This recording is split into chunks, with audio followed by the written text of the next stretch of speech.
Bienvenidos a esta segunda clase magistral sobre Big Data dentro de la serie de tecnologías para el apoyo a la toma de decisiones.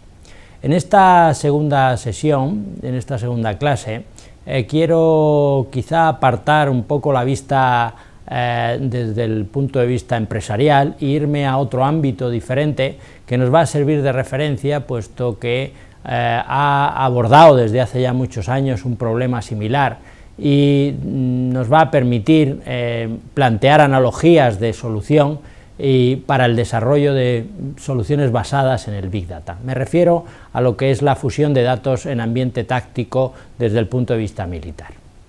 Para ello vamos a inicialmente ver qué es la fusión de datos, cuál es la base de esa fusión de datos, de dónde viene ese concepto.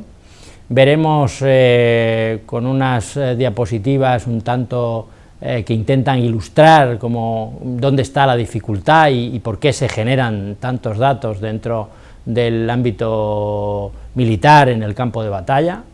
Y haré hincapié en cuanto a la importancia del modelado de datos y cómo han llegado estructuras diferentes dentro de la OTAN, por ejemplo, a entenderse como son ejércitos diferentes para el tratamiento de esos datos y la posterior generación de información, y también hablaremos de algoritmos y métodos dentro de la fusión de datos, los mismos algoritmos y métodos que podremos utilizar para el Big Data.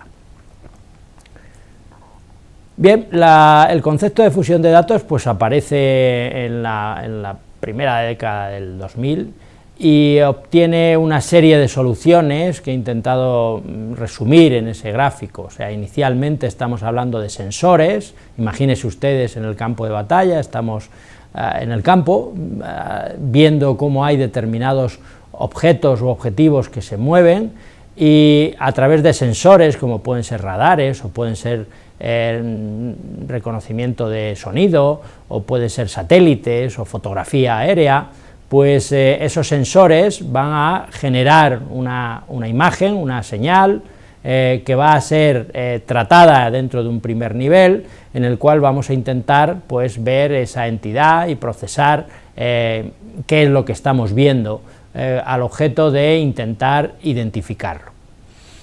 A partir de esa identificación se intenta hacer un proceso de fusión, que ahora veremos el porqué y la necesidad de ese proceso de fusión, y posteriormente se les da una idea de que esos elementos pues no están aislados, no están solos en el campo de batalla, evidentemente pertenecen a determinadas unidades, determinadas formaciones, que debemos intentar imaginar o intentar averiguar qué tipo de unidades son las que tenemos ahí enfrente. Y por último, en un tercer nivel, debemos analizar cuál es su idea de maniobra, qué es lo que intentan hacer, a dónde intenta llegar, qué pretenden o cuál es su misión y qué daño pueden ocasionarnos, ¿no?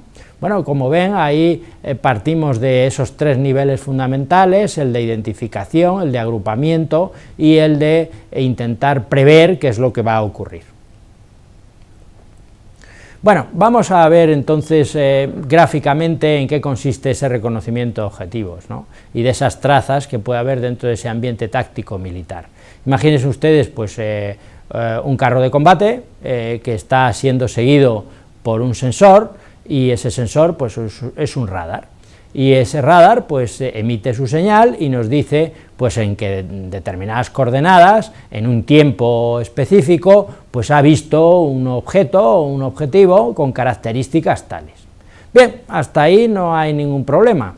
El problema se plantea cuando el mismo objeto está siendo visto por dos sensores que están en ubicación diferente, en los cuales pues están obteniendo datos de manera diferente, y uno nos dirá que está en unas coordenadas con un tiempo, y otro pues según su precisión pues nos dará unas coordenadas parecidas, pero es casi imposible que nos dé las mismas, y nos darán tiempos ligeramente diferentes, en los cuales pues con unas características que serán parecidas. Bueno, pues ya aquí tenemos un primer problema, que es el de la correlación entre esos datos. Se está tratando de un mismo carro de combate, estamos hablando de 2 carros de combate. Ese es el primer problema de la fusión de datos, que evidentemente se multiplica cuando resulta que en el campo de batalla no solo tenemos un carro, sino que tenemos un montón de elementos dispersos que van moviéndose por el terreno, y en la parte izquierda pues tenemos un montón de sensores, desde los radares, los UAVs, los aviones no tripulados, los observadores avanzados, los elementos de reconocimiento por el sonido, los satélites y un largo etcétera de elementos que pueden estar detectando mediante fotografías, señales, etcétera, esos otros objetivos que se están moviendo por el campo de batalla. Claro, inicialmente tendríamos lo que es una lista de objetivos que han ido generando los sensores, pero claro, con muchísimos duplicados, puesto que cada uno de ellos está generando, imagínense ustedes que todos están mirando varias veces a los mismos objetivos, pues estarán generando una lista de objetivos en los cuales pues estamos tratando registros que corresponden al mismo objetivo, y hay muchos de ellos. Por tanto, lo que se pretende es simplificar esa lista y sacar una lista real de lo que en realidad existe dentro de ese campo de batalla. De ahí viene la problemática de la fusión de datos. ¿Cómo dentro del ámbito militar se soluciona este problema? Bueno, pues los sensores lo que hacen es volcar a una base de datos, y es importante esto, a un modelo de datos común, que es el JC3, en el cual en ese modelo de datos, de manera estándar, se están volcando la definición de lo que se está viendo a lo largo del tiempo en el campo de batalla. Y lo importante de esto es que en esa definición del modelo de datos es como si fuera un lenguaje común para todos aquellos que intervienen dentro de una operación, y no importa el país o no importa la localización. Ese es el motivo por el cual pueden interactuar fuerzas españolas con italianas, con francesas, con americanas, puesto que están hablando desde el punto de vista de fusión de datos en un lenguaje común. Eso se vuelca, lo que se obtienen los sensores, a esas bases de datos, de manera que están estandarizadas, y aparece una primera fase que es la fase de fusión e identificación. Ahí lo que se pretende es fusionar los datos para sacar las listas reales y evitar las listas duplicadas. Posteriormente a esa fusión aparece la identificación, es de qué estamos hablando, qué es esto que hemos visto. No es lo mismo que sea un carro de combate que sea un avión, o que sea un cañón de artillería, ¿no? Entonces, intentamos identificarlo. De esa identificación aparece posteriormente el agrupamiento. Los carros de combate no funcionan aislados, estarán encuadrados dentro de una sección, estarán encuadrados dentro de una compañía o un escuadrón de carros, ¿no? Bueno, pues habrá el agrupamiento y ver qué es lo que están haciendo, porque todos ellos, una vez agrupados, van a seguir cierta maniobra desde el punto de vista común entre todos ellos. Y por último, es preciso hacer un reconocimiento de esa maniobra, es decir, dónde han estado, dónde están y hacia dónde creemos que van, de manera que podamos prever una situación que sea anómala, o que sea una situación en la cual pues vamos a recibir un ataque en un determinado punto, ¿no? Bueno, pues esa es la idea en el cual se está moviendo la fusión, y en medio pues hay elementos de optimización, de automatismo, etcétera, etcétera. Como digo, aquí el kit de la cuestión va a estar en la interoperabilidad, y esa interoperabilidad se consigue a través de un modelo de datos común, en el cual pues a la hora de definir pues un carro de combate o una pieza de artillería, se define de manera común en la base de datos, de forma que está estandarizada la forma de introducir el tipo de elemento que estamos viendo y sus características, ¿no? Y esa puede ser leído por otra unidad, ¿no?, antes de hacer esa filtración. Evidentemente hablamos de entidades dentro del modelo de datos, estamos hablando de atributos, de relaciones e incluso de extensiones, puesto que no todas las operaciones en el campo de batalla son iguales. No es igual una operación de paz en la cual se está reestructurando una zona que una operación de tipo ofensivo, una operación de tipo defensivo, ¿no?, o un rescate aéreo, en fin. Entonces habrá extensiones que en un momento determinado sea necesario hacer a ese modelo de datos durante una operación. Vamos entonces a la primera fase. La primera fase es la de fusión e identificación. Ahí tienen ustedes un listado que está sacado a modo de estudio del estado del arte de todos los algoritmos que pueden ser aplicados en fusión e identificación. Por ejemplo, vale la pena resaltar el filtro de Kalman, o vale la pena resaltar la aplicación de redes neuronales, o vale la pena resaltar, como hemos hablado durante las clases magistrales, de la lógica borrosa, ¿no? Entonces, en realidad, dependiendo del tipo de algoritmo que vayamos a utilizar, pues lo que vamos a hacer, si se fijan ustedes en el gráfico, es de una serie de determinados objetos de esa lista que están duplicada, pues vamos a aplicar estos algoritmos de manera que obtengamos realmente la lista real.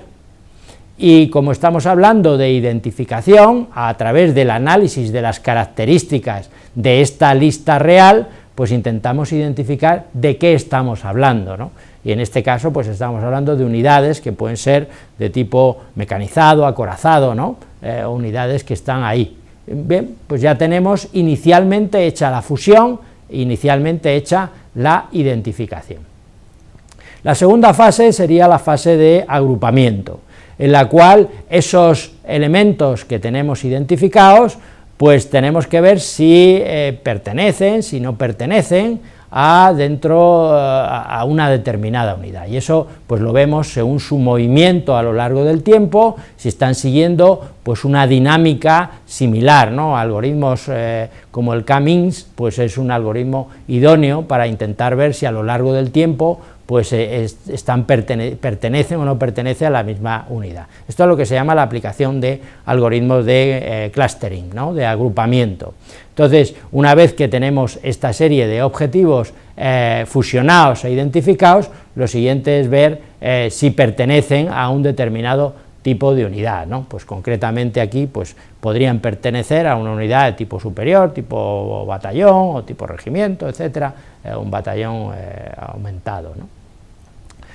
Y por último entramos en la aplicación de algoritmos para el reconocimiento de la maniobra, ¿no? Algoritmos como el pathfinding, pues es uno de los más óptimos que podíamos aplicar, junto con refinándolo con algoritmos genéticos, como tratamos concretamente dentro de todas las clases magistrales, ¿no? Pues la idea de este tipo de algoritmos es reconocer qué tipo de maniobra, es decir, ver qué es lo que hemos hecho hasta ahora, dónde se está moviendo ese tipo de unidad y hacia dónde quiere ir, de manera que veamos que podemos extrapolar cuál va a ser su maniobra y podamos prever qué es lo que puede ocurrir o cuáles pueden ser las intenciones que puede tener este tipo de unidad, ¿no? Bien, simplemente era un vistazo sobre cómo funciona la fusión de datos en ambiente táctico, para que nos sirva a la hora de buscar soluciones y ver dónde están las claves para el desarrollo de herramientas de Big Data. Tenemos que tener en cuenta que tenemos heterogeneidad en los medios de captura, esto se parece mucho al Big Data, tenemos un objetivo final que es la predicción, esto se parece mucho al Big Data, por tanto tenemos una base en la cual nos vamos a poder apoyar para hacer luego futuros desarrollos de Big Data, ¿no? Recordarles que en fusión de datos nos hemos planteado tres fases fundamentales, que ha sido la de fusión e identificación, luego la de agrupamiento y por último la de predicción, que los métodos y herramientas de los cuales les he dado un listado pues dependen del dominio de aplicación, y que la clave está en la estandarización del modelo de datos, puesto que esa estandarización permite la interoperabilidad. Todos estos datos o esta clase está basada en mi experiencia personal como director de un programa de mando y control que tuvo que ver con un país extranjero, en el cual pues tuve el honor de poder desarrollar y aplicar todas estas fases y ver, implementando en máquina, cuáles eran los resultados y cómo se podía optimizar todo esto. Pues nada más, muchísimas gracias y espero verles en las siguientes clases magistrales. Adiós.